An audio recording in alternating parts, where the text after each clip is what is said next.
I spent 7 years waiting for her to come get me.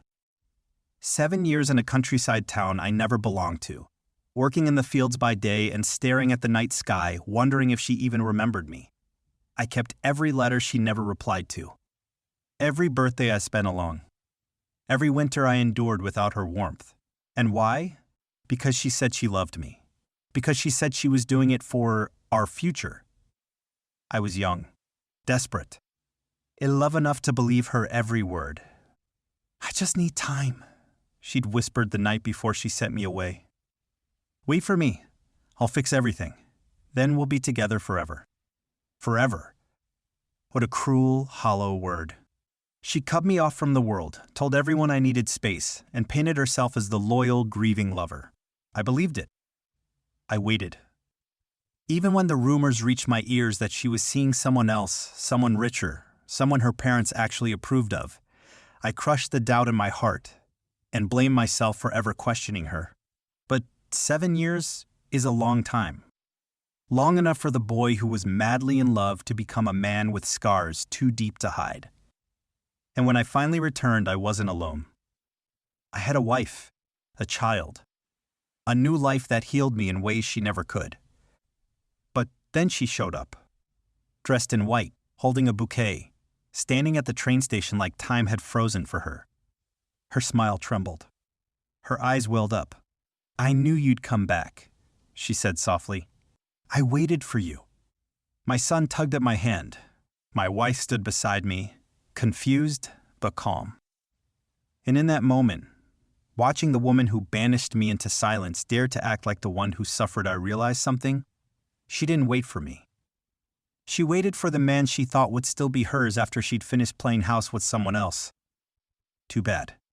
I stopped being hers the day I realized love shouldn't feel like exile. My name is Rayan. And for most of my life, I believed in loyalty, the way a starving man believes in bread. I was 19 when I fell for Iman. She wasn't the first girl I'd ever talked to. But she was the first girl who looked at me like I mattered, like I wasn't just some broke boy from a modest home, like I could be someone worthy of a future. Her smile had this quiet power. Not loud, not flashy but soft, consistent, and dangerously convincing. We were both in university, and while everyone else was partying or posting for the perfect pictures, we were building plans. Late-night calls turned into early morning texts. Exam stress became joint study sessions. And those long walks after class, those were everything. She made me feel like I was enough. And for a boy like me who didn't have much in his pocket, that meant everything. Her world was different, though. Her father was a businessman with money, influence, and expectations. Her mother hosted charity events like it was a competition. And then there was me, the scholarship kid, living in a rented portion with 3 roommates and wearing hand-me-down clothes. But Iman never made me feel small. She fought for me. At least that's what I believed. When her parents found out about us, all hell broke loose. Her father stormed into our university, made threats, offered me money to disappear. I refused, thinking it was a test of love, thinking Iman would stand by me. She cried that night, told me she was scared, said her father could ruin my life if I didn't lay low. Then she said the words that defined the next 7 years of my life. "Go away for a while, just until things calm down. My family's pressuring me, but if you leave quietly, I can convince them. Give me time, Rayan. For us." And like a fool I did. She helped me move to a distant countryside where her uncle owned land. I worked there first just doing odd jobs, then helping manage the farm. I stayed out of sight, out of reach. Every day I wrote her letters. Every month I hoped for a reply. Nothing came. I told myself she was protecting me, that maybe her family was still watching, that we'd meet again when the timing was right. But loneliness has a voice. And over time, it grew louder than her silence. The villagers were kind. There was one family who really took me in, a widow named Parveen Auntie and her daughter Noor. Noor had a quiet smile like Iman once did. But her eyes held a calmness I hadn't known before. No games, no promises, just presence. We started off as friends, shared meals, laughed at silly things. She taught me how to handle livestock, and I helped her fix the roof when it collapsed one monsoon. Slowly, gently, I began to breathe again. One day, I looked at her and didn't see Iman's shadow anymore. I saw home. I didn't mean to fall in love again. But when Noor placed my son in my arms, and his tiny fingers wrapped around my neck, knew this was the life I was meant to have. And just when I made peace with the past came looking for me. In heels and lipstick, with a bouquet and a white dress, pretending nothing had changed. But I had. The train ride back to the city felt like waking up from a long sleep. Noor had packed my bags with quiet hands, her smile soft but unsure. She never tried to stop me. Never asked why I suddenly needed to go back after all these years. All she said was, "Whatever you find there, don't forget what you built here." I promised her I wouldn't. I held my son close during the ride. He looked up at me with those big eyes, unaware that his father was returning to a world that once broke him. I didn't plan to see Iman. I wasn't even sure she still lived in the same place. Part of me just wanted to stand in front of our old university and let the memories hit me like a storm to prove to myself that I had survived. But fate had other plans. She was the one waiting for me at the train station, dressed like a dream. Or maybe a nightmare. "Rayon," she breathed, eyes wide, lips trembling. "You're back." I didn't answer. I didn't know how to. My son peeked out from behind me. Her eyes flicked to him. Her smile faded. "You have a child?" Before I could speak, my wife, Noor, stepped forward and gently took our son's hand. She didn't say a word. She didn't have to. Her presence alone shattered whatever image Iman had built up in her mind. Iman's face cracked. She blinked. Once. Twice. Then forced a smile that didn't reach her eyes. "Can we talk?" she asked, her voice barely a whisper. I should have walked away. But I didn't. That night, I met her in a quiet cafe tucked behind a bookstore we used to love. She had already ordered for me black coffee, no sugar. She remembered. Or maybe she'd never really forgotten. "I didn't marry him," she said suddenly, staring at her cup. "The guy my parents wanted me to be with. I broke it off 2 years ago." I stayed silent. "I waited, Ryan. I kept hoping you'd come back, but you never did." I laughed then. Not loud, not cruel but bitter. "I wrote to you. Every month. For years." She looked up sharply. "I never got a single letter." I leaned back, eyes narrowing. "Your uncle owns that property. You knew where I was." Her lips parted, closed, then parted again. "My father. He said he'd handle everything. That he'd make sure you were safe, comfortable. But he didn't tell me where you were. He told me you'd moved on. That you didn't want anything to do with me anymore." My heart sank. Because for a second I believed her. For a second I saw that scared university girl, Agenta, one who cried in my arms and begged me to trust her. But then I remembered the silence. The years. The way she lived her life while mine was put on hold. So why now? I asked, my voice calm but cold. "Why show up at the station like that?" She hesitated. Then said the one thing I didn't expect, because I saw your name in the wedding section of the newspaper. Someone mentioned you'd return to the city, and it hit me if I didn't find you now, I'd lose you forever. She leaned in. "But I haven't lost you yet, right?" That's when I realized she didn't want me. She wanted the version of me that had waited. The man who hadn't changed. The boy she could still bend with soft words and trembling smiles. But that man was gone. And all that remained was someone she no longer recognized. I didn't sleep that night. Not a minute. Noor lay beside me in the small guest room of my cousin's house. Our son curled between us like a fragile anchor to the only truth I knew anymore. Her breathing was steady, peaceful, but I was breaking in silence. Iman's voice echoed in my mind. "I haven't lost you yet, right?" She looked at me like she still had a right to ask that. Like the years I spent rotting in silence didn't count for anything. Like Noor and my son were footnotes in a story she still thought was hers to finish. And the worst part? A small part of me wanted to believe her. I hated it. I hated how familiar her voice still sounded. How the scent of her perfume at the station brought back nights of whispered promises and stolen kisses in the university library. How the tremble in her hand, when she reached across the cafe table, reminded me of the night she begged me to leave for our future. But the boy who left had been naive, and the man who returned had seen what real love looked like. Still, the doubt crept in.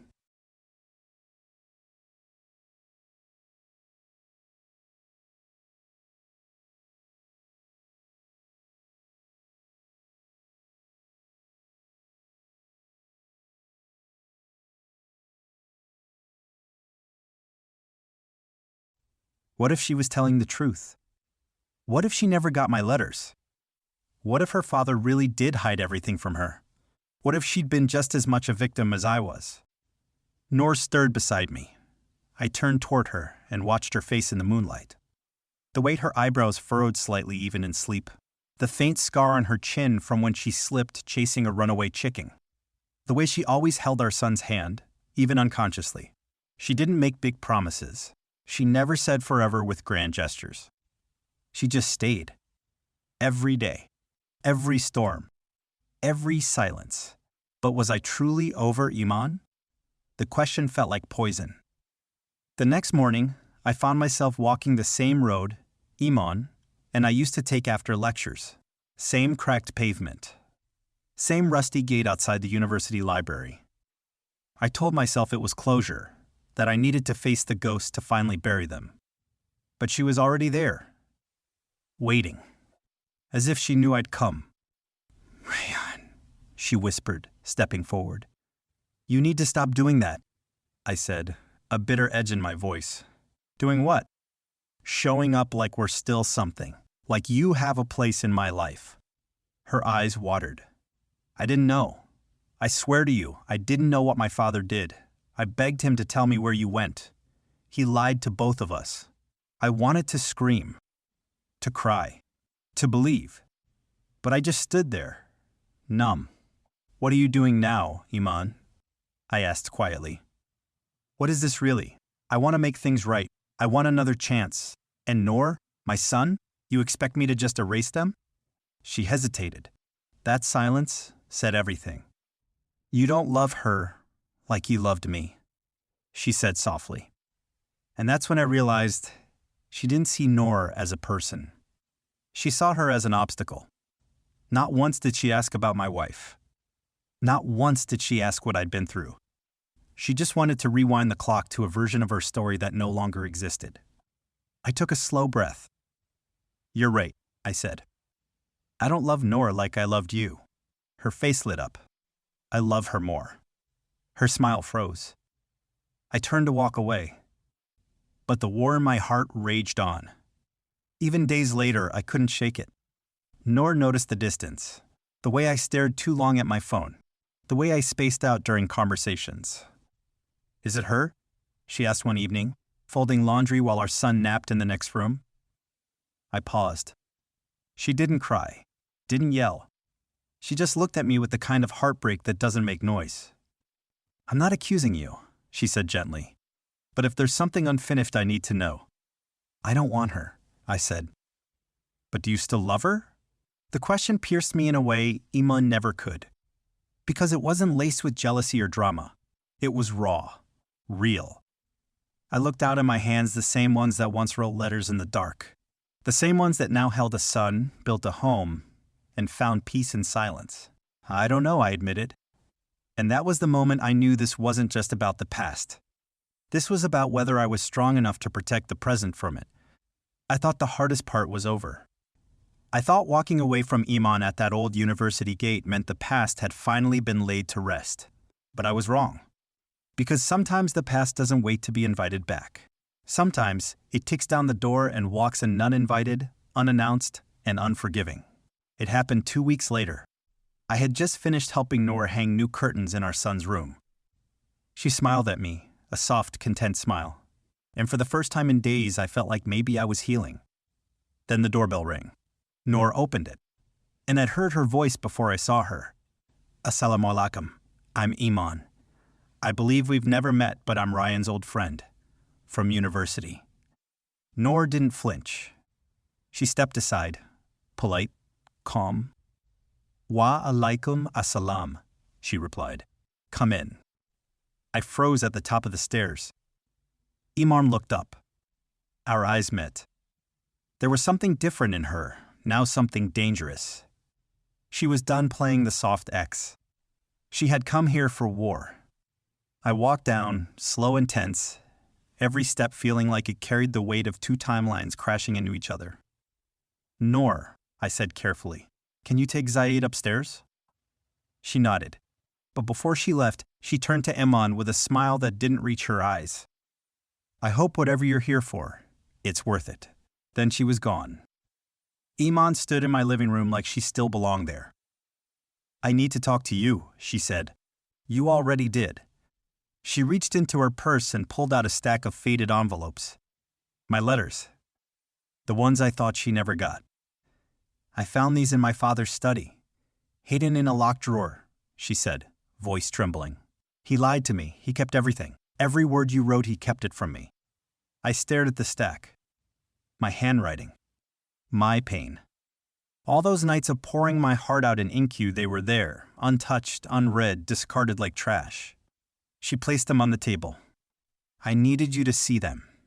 To know I didn't forget you. I didn't choose someone else. I was manipulated. Controlled. I didn't know what to say. She stepped closer. I'm not here to destroy your life. But I can't walk away knowing you hate me for something I never did. Then why come to my home? I asked, sharper than intended. Why confront my wife like this? Because, she whispered, her eyes burning. I found out something else. Something you don't know. What? Her lips trembled. Your marriage. It's not legal. The world tilted. What did you say? I looked you up. There's no registered marriage certificate under your name. Not in this city, not in the district where you lived. I don't know if she lied or made a mistake, but it's not official. I stared at her, speechless. She may have known, or maybe she didn't, but I thought you deserved to know. My chest tightened. My thoughts spun like a whirlwind. Had Noor known? Had she pretended? Or was it just a forgotten document in the chaos of a countryside life? Iman looked at me, one final plea in her voice. I never stopped loving you, Ryan. I just ran out of ways to find you. She stepped back, leaving the stack of letters on the table. Then she walked out. And just like that, at everything I believed about the past, about my present, about Noor fractured beneath my feet. Because love wasn't the only thing I needed to question anymore. Now I had to ask myself, was everything I built even real? That night, I didn't sleep. Again. The letters Iman left lay untouched on the table, but their weight felt heavier than stone. Every minute I stared at them, 1,000 questions buzzed in my head. But one question roared louder than the rest. Was Noor hiding something from me? The silence between us stretched through dinner, through bedtime, through our son's soft breathing as we lay beside him. Noor noticed, of course. She always did. Rayan, she finally said, voice steady. Talk to me. I turned to her, eyes stinging. Are we married, Noor? Her breath caught. There it was. That pause. That slight, imperceptible flinch that told me before she said a word that something was terribly, terribly wrong. What do you mean? She asked, too quickly. I sat up. I mean, officially. Legally. Do we have a marriage certificate? She didn't speak for a long time. Then finally, in a voice that sounded nothing like the woman I married, she whispered, No. The room spun. I felt the walls closing in. The air sucked from my lungs. No? I repeated, numb. So, we're not? She sat up too, wrapping her arms around herself like she was bracing for a storm. I wanted to. I really did, she said. But when we moved back from the village, we were so caught up with work, the house, raising Zaydid, and the documents got delayed. We kept meaning to finalize it. But a stop, I said. She did. You had 7 years, I said, voice shaking.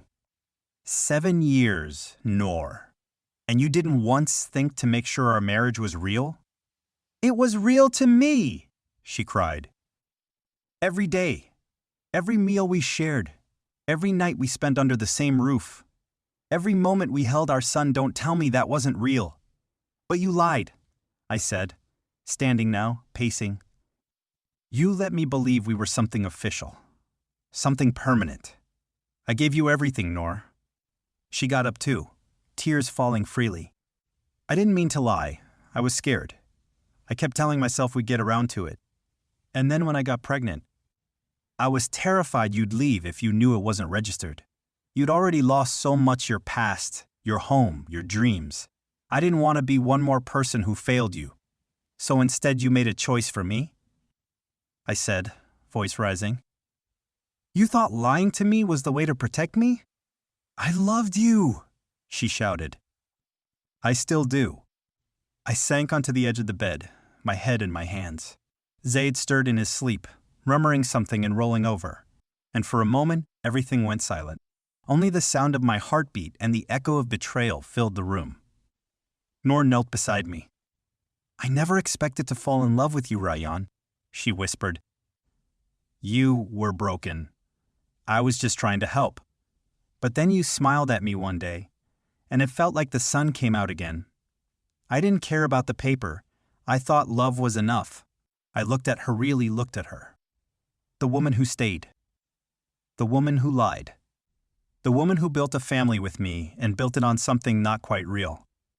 And in the back of my mind, another voice whispered, she never lied about loving you.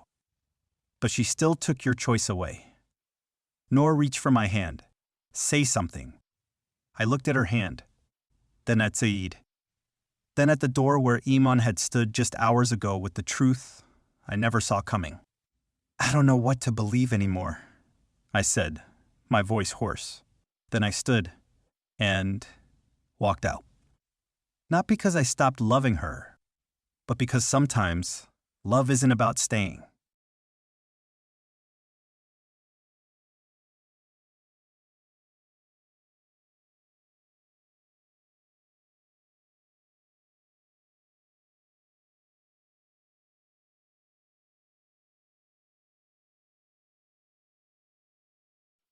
Sometimes it's about figuring out who you are when everything you believed was true turns out to be a lie. I stayed in a hotel for 3 days.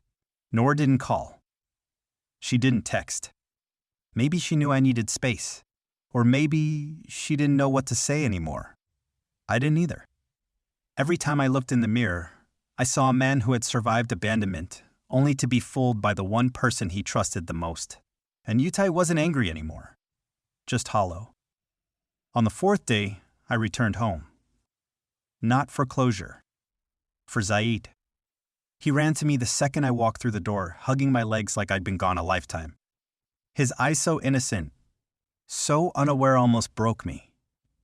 Noor watched from the hallway, quiet, eyes red, arms folded around herself like she might disappear if she let go. I didn't think you'd come back, she whispered. I didn't think I would either, I replied honestly. We didn't talk about the marriage papers, or the lie. Not right away. That night, we sat at the kitchen table like strangers who used to know each other deeply. She made tea. I sipped it out of habit. Finally, I said it. I don't know if I can forgive you. She nodded slowly. I wouldn't blame you if you didn't, but I also know you didn't do it out of malice, I continued.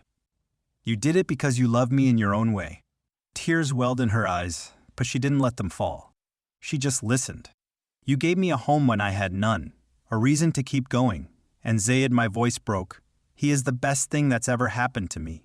He's my son in every way that matters. You're his father, Rayyan, she whispered. Whether or not some paper says it. I looked at her, and in that moment I realized something that I hadn't understood before. Love isn't always clean. It's not always honest. Sometimes it's desperate, messy, flawed, but that doesn't mean it's not real. I'll stay, I said, after a long pause. But we start over. Clean. Truthfully. She nodded. I'll register the marriage tomorrow. I shook my head. Not just that. We talk. We rebuild. And if we can't, then we part ways, but we don't lie again. A beat passed. Then she stood and came to me, kneeling beside my chair like she had that night when everything crumbled. I'll do whatever it takes. I believed her, but that didn't mean the hurt vanished. Over the next few weeks, we went through counseling. We re-registered the marriage. We told Zaid stories every night, just like before, but this time, I watched Noor closely. I studied the woman I thought I knew, learning her all over again. And slowly the cracks began to heal. But the past wasn't done with me yet. One evening, I received the letter at the door. No return address. Inside was a photo. Me. Noor. Zaid. And a handwritten note. She waited 7 years. You built a life on a lie. Let's see how long this one lasts. It wasn't signed. But I didn't need a signature. I knew it was from Iman. She hadn't moved on. And she wasn't finished. I took the letter away without telling Noor. Not yet. Because right now, my family broken, bruised, but breathing was finally standing on something close to solid ground. But even as I smiled at Zaid brushing his toy car across the floor, I felt it. That old tension returning. The calm before the storm. Because sometimes, the past doesn't knock twice. It just walks in. And when it does, I'll be ready.